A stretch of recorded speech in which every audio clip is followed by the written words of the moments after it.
Okay, take a second and make believe with me. Let's pretend like it is your first day at a BNI meeting all over again. I personally, I didn't get a first day like this because I was in the group when it started, and so I didn't get to go and like hear how like everything was working and how successful the group was. But so for me, I'm gonna be like imagining this fresh, but just pretend like it's your very first day in our BNI group, and you come in and you're expecting to be able to connect with other professionals who you can mutually help each other's business to grow. And you got some questions about the group in terms of like, how effective is this really? Like, who's in the room? Who's contributing? What's going to be expected of me? Like, how valuable is my time that I'm going to spend here? And like, what could I possibly get as a return? So as the meeting goes on, we start talking and sharing some statistics. And frankly, there's some stuff in there that's like really, really exciting. You're starting to hear about money that's being passed back and forth. You're hearing about referrals.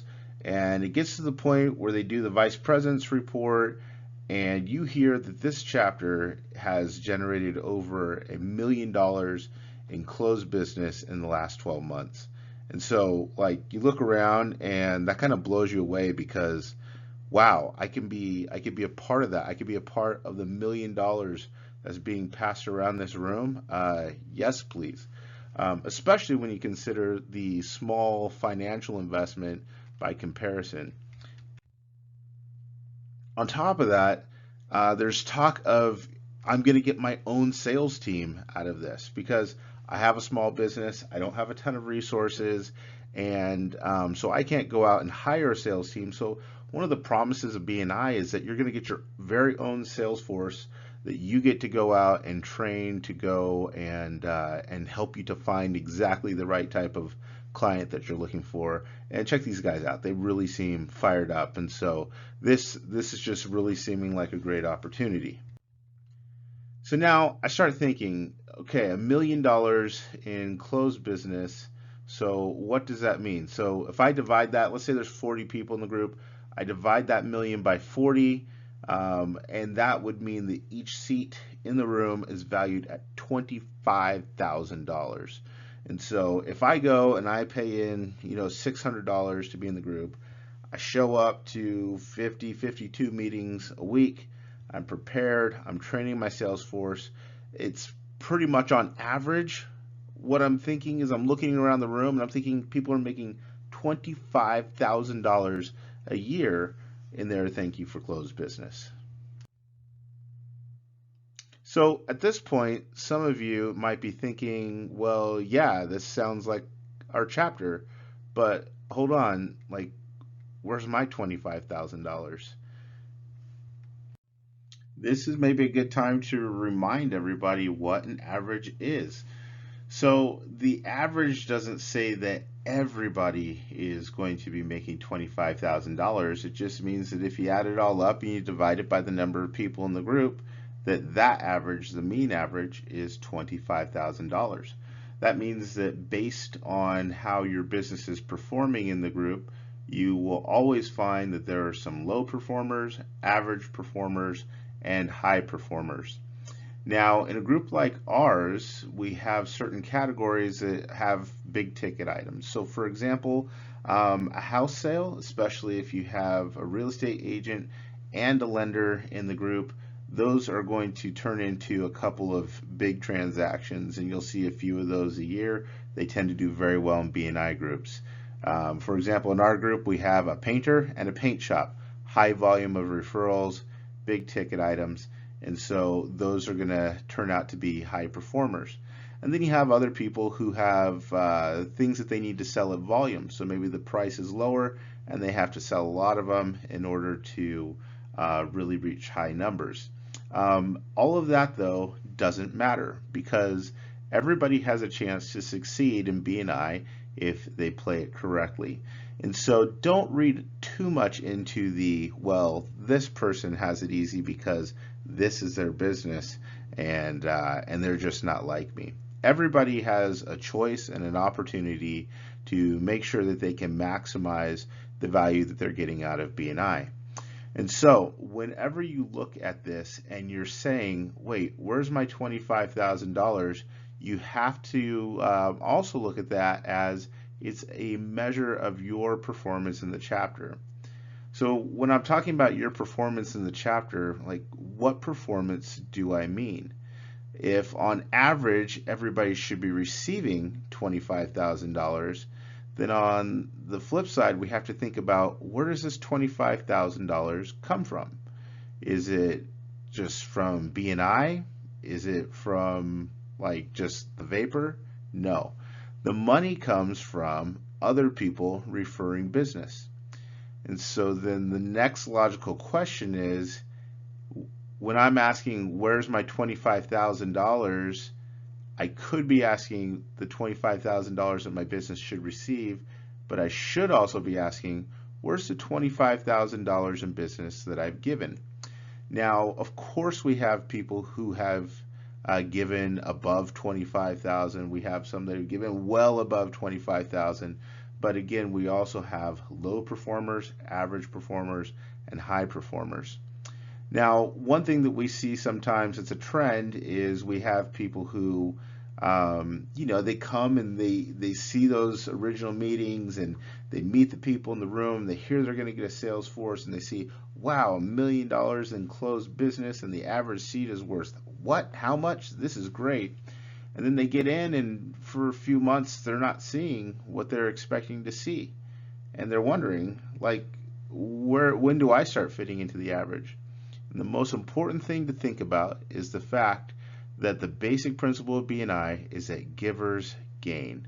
So if you focus on giving referrals that are going to put you near that average, then there isn't any reason that you shouldn't also reap those returns. So that's the very important question to ask, is not where is my $25,000 that I should be earning, it is where is the $25,000 that I should be contributing. So what I want to talk about now is, how do you go about creating that value for your referral partners? I know that this is really, really daunting for especially new members who are coming in and maybe they've never had to give referrals, or they're not confident in their ability to give referrals, or they don't feel like they know a lot of people or interact with enough people, or whatever excuse you can come up with. And it really just comes down to the idea that we need to create. There's some of us that have like a high volume of people that we see each day. There's some of us that just see a few people each day. I've seen both types of people perform very, very well from the standpoint of delivering high quality referrals. So I want to share some secrets in terms of how you can do that. And really, they're not secrets. I mean, they're keys to success that people do. So if you're ready, here we go. The first thing to do is you need to check your mindset. I could come into the group with the idea that, I want to generate some business for my company, and I want to see this type of person, and I can feel good about that and my chances of doing that in the group. But I can be really apprehensive because I just don't know if I have anything to give, right? They say giver's gain, but I don't know if I have anything to give. I don't have a lot of money of my own, so I can't go out and just like buy a bunch of stuff and shop my way through the network. I don't see a lot of people. I don't know a lot of people in the community. I don't have a lot of friends, or I don't have a lot of connections. I'm not very involved.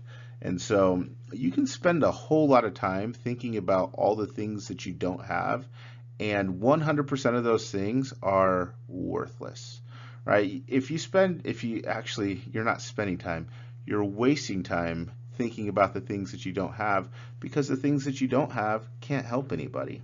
And so check your mindset. Are you approaching your ability to give referrals and generate business for your referral partners? Are you approaching it from a lack mindset or from an abundance mindset? Because everybody has assets. Everybody has something. What groups are you a part of? What are the common things that you're seeing? What are the needs that you're seeing in the community? So just start by switching your brain into a mode where you're going to tell yourself, I'm not going to think about what I don't have. I'm going to think about what I do have. And when you do that, you'll find that instantly you're going to start seeing opportunities to create business for your referral partners. The next thing is that you should be organized. You have to go about this with some sort of a system. If you just show up to meetings and you're hoping that, like a rock is going to fall out of the sky, hit you in the head, and there's going to be ideas and directions for exactly what you should do, you won't even know what place in the room to stand to get hit by that rock. And so you have to come at this with an approach that's organized and is going to help you to be successful. So, for example, let me make one suggestion. When you're sitting there and you're listening to weekly presentations, you can have a piece of paper in front of you and you can have a pen or a pencil. And there's a few ways that you can do this. You can write down the names of everybody in the room just as they go around doing their weekly presentation, and just write down like a phrase or something that jumps out to you, something from their presentation, maybe the name of a person that you're looking for, or maybe a name that pops into your head, or just like a keyword or a phrase, something that you can think about during the week that might help you to know when the time is right to give a referral. So being organized in that manner can be really helpful.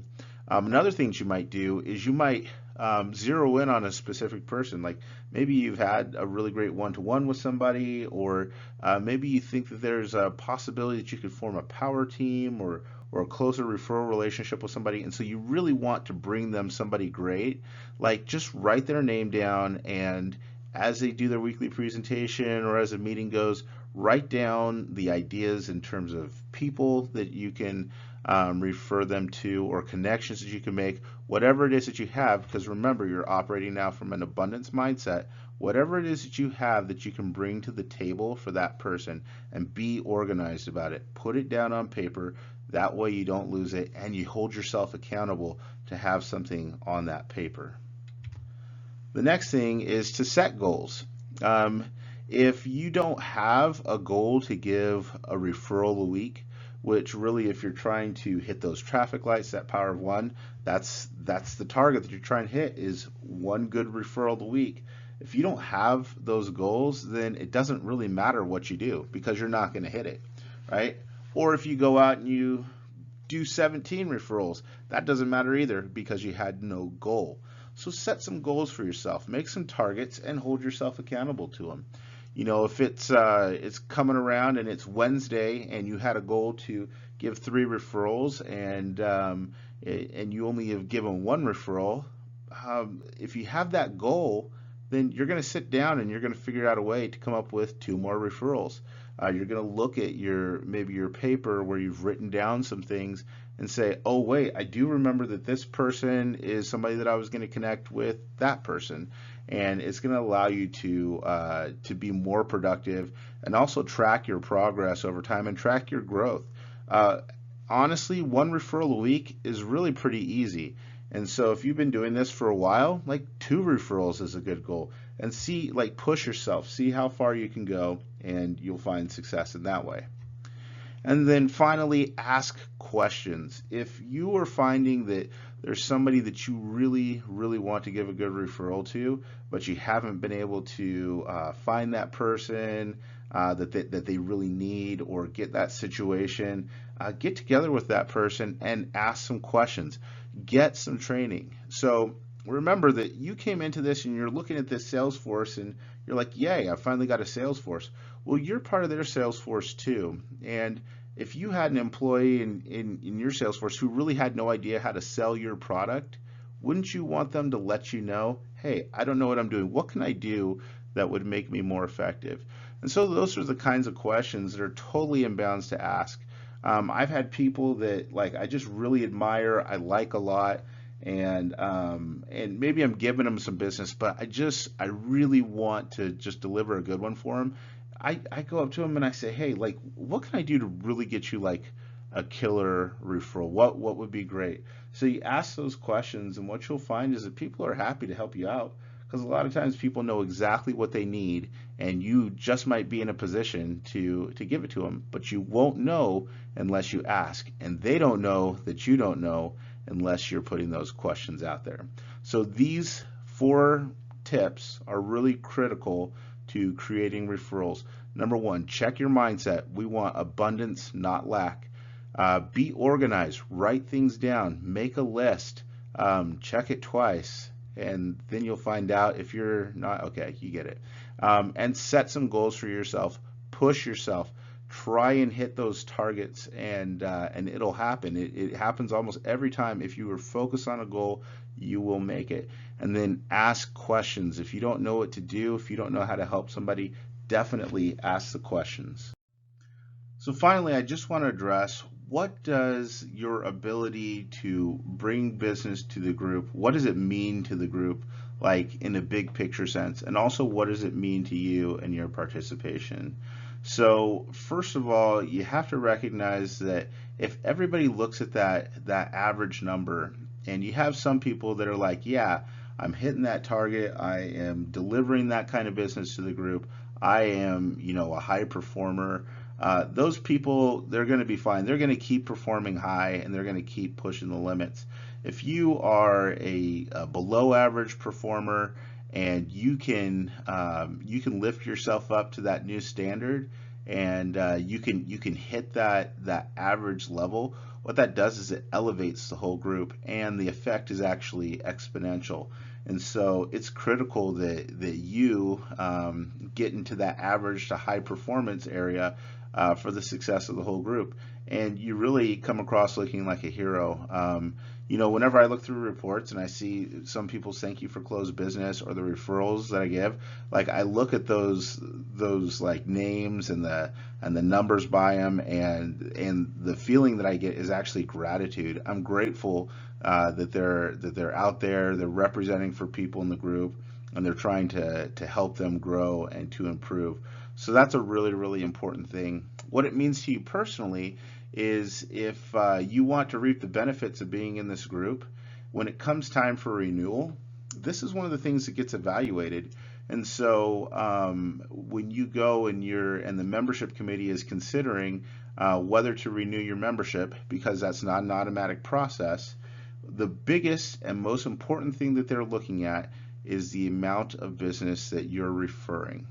And they look at that more than the amount of business that you are receiving, because the most valuable things that you could do for the chapter are to refer business, and also to bring visitors who then share referrals with the group, who then become members themselves. And that's a really important thing. Like, I was looking through the report, and in the almost 5 years that our chapter's been in existence, it was kind of fun to trace back how many people I've been involved with. And so 25 people I either brought directly into the group, or people that I brought into the group brought in others. And so that's really satisfying for me, because that's something that I've given to the group.